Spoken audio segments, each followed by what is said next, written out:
Hi guys, this is Jason from Outplayed, and today I have a hero spotlight on Silencer. Now, I'm doing this for somebody, I can't even remember the name, sorry who sent me this message. But I've had a couple messages actually to do a hero spotlight on a Silencer, and it's only for the fact that people are finding him a little bit hard to play early on, and it kind of pushes them away from playing him later, because he's a very heavy snowball character. So I guess I'll start with his role. His role is a carry, and this is literally the definition of what he is. He doesn't do a lot more than carry, and that's all you need him to do. But normally I don't recommend anyone pick him unless you're playing against at least two upwards mages that are going to be really affected by silence, right? Definitely don't pick him when you're against Riki. Something I find, you shouldn't pick him against Riki. Unless you know someone's going to be shutting Riki down. Like, you've got a bounty hunter and he's like, I'm going to take down Riki before he can even touch you. Because he's pretty much, his attacks are hurtful, just his auto attacks are, right? And obviously don't pick him if their whole team is made of compilation of auto attackers. Silencing an auto attacker will not make a difference. Alright, his pros. He has an auto attack modifier. He can control the team fights, the flow of team fights, pretty much. Like he's very present, I should say. And like I said, being very present, he's still a presence if you suck. If you're bad with him, his E will still be a presence, and his ultimate will still be a presence, even if you are the worst person ever with him. He's a counterpick to int heroes. He can force enemies to cast spells / waste mana, especially at early game. He's cons. He has no chase. He's super item and kill dependent. Silence doesn't do much auto attackers. Ultimate is really hard to use, and the true path. He's not this guy. He's not anti-mage, guys. Okay? You might think they're very similar, and in ways they are. They both counter int-based casters with. He more so does damage because of them having mana. None shall hinder me. You're going to steal int from killing people, and you're going to silence casters that are int based. That they're not going to be able to do anything, right? They can't use your skills, so what good are they? But he's not anti-mage, right? So if you want to play anti-mage, play anti-mage. If you want to play silencer, learn to play silencer. Don't play him like you play anti-mage. And I'll go over that kind of what I mean by that in a bit. I'll go over his skills. His Q is Curse of Silent. It's a, let me zoom out here. It's a area skill, so let me just show you there. That's the area it's under. And basically what it does is causes them to lose mana and take damage until they cast a spell. If they cast a spell, it instantly goes away. But you've ultimately done your goal anyway, right? You want them to lose their mana, and if they have to cast a spell to make it go away, they're using their mana. So it's quite good, and it's really good early game in lane presence. I put it up first because of that reason, and I'll go over it later in the skill build. So basically, it takes mana away, does damage, and it's a duration of 5 seconds. It goes up respectively as you level it. The mana cost goes up as you level it, and the cooldown goes down as you level it. Radius stays the same the whole time, so it's the same radius. I don't even know how to really pronounce glaives, I guess. Glaives of Wisdom, or it might be like glaive. I'm not really worried about the pronunciation of it. It's his W. This is a kind of an auto-cast ability. Basically enhances your auto attack with an extra bit of damage, and it's based on your intellect. So it's a unique attack modifier, and does not stack with other unique attack modifiers. You should know that. It gives 30, 40, 50, or 60% of your mana, or your int, of your int to your damage. And it only costs 15 mana to use. So it works really good with synergy with these other skill. That's pretty much all I can say about it for now. Last word is his so-called signature skill, I guess. It's what makes him really big in teamfights for presence. Like, even if you suck with him, you just have to have this up, and you're already a presence. So enemy heroes that are around you, when they cast a spell, you should know this, it just doesn't happen. It's a passive, you don't activate it. When they cast a spell, they're silenced afterwards for 3 seconds. Basically what this does, it stops people who are going to use combos on you. After initiation, he's silenced and cannot use another skill. Right? Certain things like that silence things around you. It's a 750 radius. The cool thing about this, oh, and the duration goes up on the silence as you level it, right? You can see that there's 0.75 a second, 1.5, then 2.5, or 2.25, and then 3 seconds. The cool thing about this skill, when you have it up, if they're under the effect of last word, so that silence, if they're under the effect of it, which normally they will be, because they're trying to spam skills before they die, Silencer will permanently steal 1 intellect from that hero, and that's if you have the assist. If you're the killer, you steal 2. This will stack and it'll be like a little box here above your HP. I'll have it up later and you'll probably be able to notice it. And it'll show you how much intellect you've stolen. This is what makes him a huge snowball character.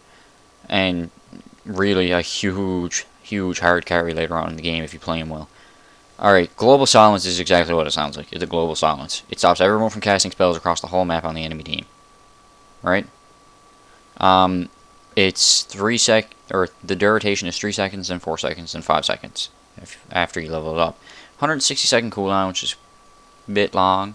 The mana on it's really a lot, and like end game it won't be terrible, but you know, it's not gonna be something you spam. It's really hard to predict when you use it too, because you need to be using it like right before someone initiates on you, if you know when it's gonna happen, or for instance, like, if you see someone open up with a skill, and then they're silenced from last word, and you know that they're going to probably pop an ultimate because they're in that 3 second, they're probably spamming it, but it's not working, you should probably use the global silence again, especially in team fights, because then everyone's silenced for 3 seconds, then everyone's silenced for 5 seconds more, and they all can't use skills, and that's a long time in a team fight for no one to be able to use skills besides your team, and you usually end up turning the tide. So, go over probably a skill build, I guess.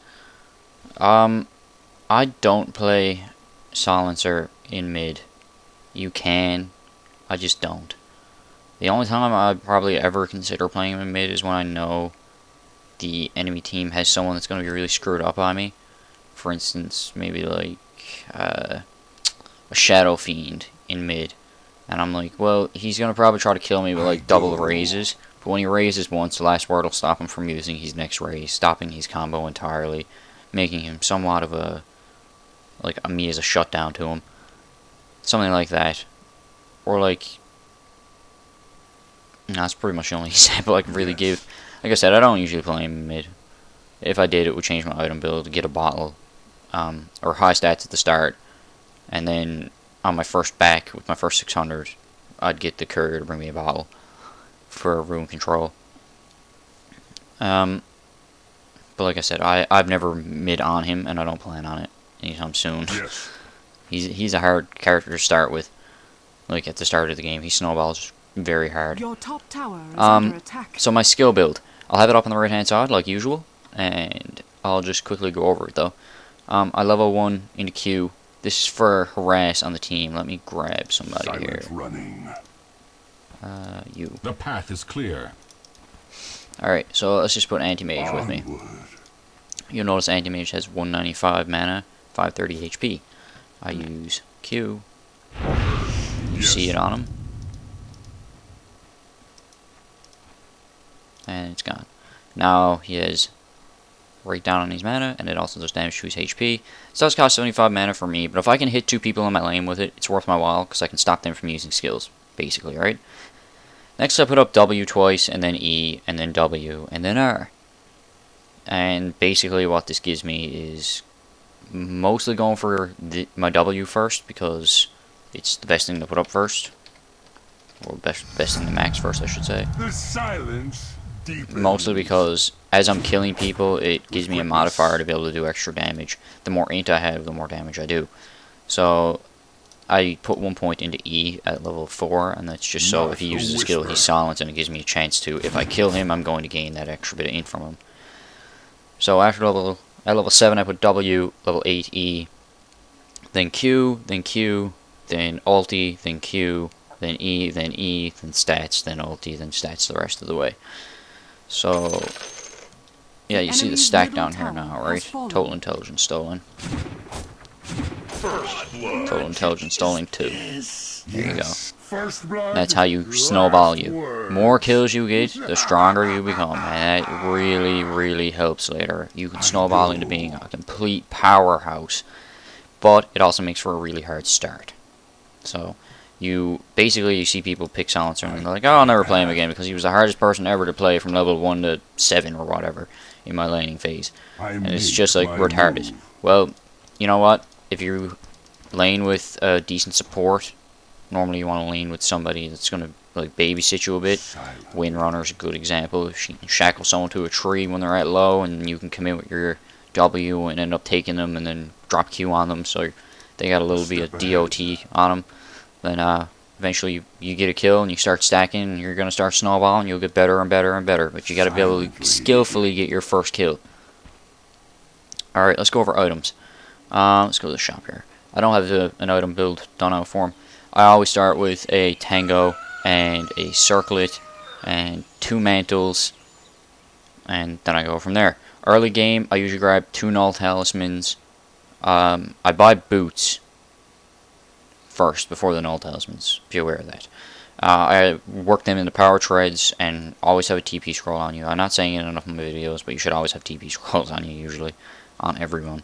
I build into usually a Mechanism, then a Force Staff, then a Scythe of Vise.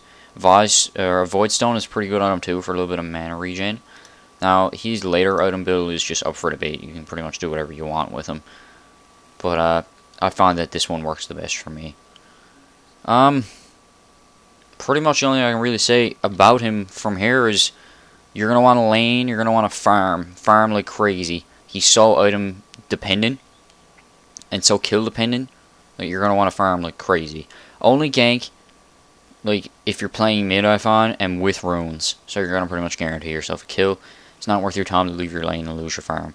And you know, if you feel it ideal, if someone's just being dumb and you want to go gank, then you feel you will get the kill. Probably worth your time. Some tips. You gotta really play smart. Harass with your Q at early levels. Work with gankers for getting those kills. You gotta have a pretty smart team to be able to play a good silencer. Learn the ideal time to silence. For example, you know, Doomebringer's running at you with a Hellbent Fury, and it looks like, what is he gonna do? He's gonna do the one thing he can do, and he's gonna pop his R on you, and you're gonna be doomed, and that's gonna be the worst thing ever. So silence him. Second he gets you, you're thinking he's about in range, silence him with your ulti. And be like, guess what? That's not happening right now. Same thing on if you see someone else getting in trouble, and you're like, well, I'm gonna use a global silence and save his life. That's pretty much all I can say about Silencer. He's a good carry, but he definitely isn't an anti-mage. If you want to play an anti-mage, he has a bit of an easier start, but anti-mage also doesn't have near as much presence as Silencer has later in the game. So, that's Jason, again, from Outplayed, with my Hero Spotlight on Silencer. Make sure to like and subscribe, and you can follow me on Twitter, and take a visit over to the Outplayed channel as well. And if you have anyone you want me to do a Hero Spotlight on, you know, drop me a comment like a couple of guys did for this guy. Alright, till next time, guys.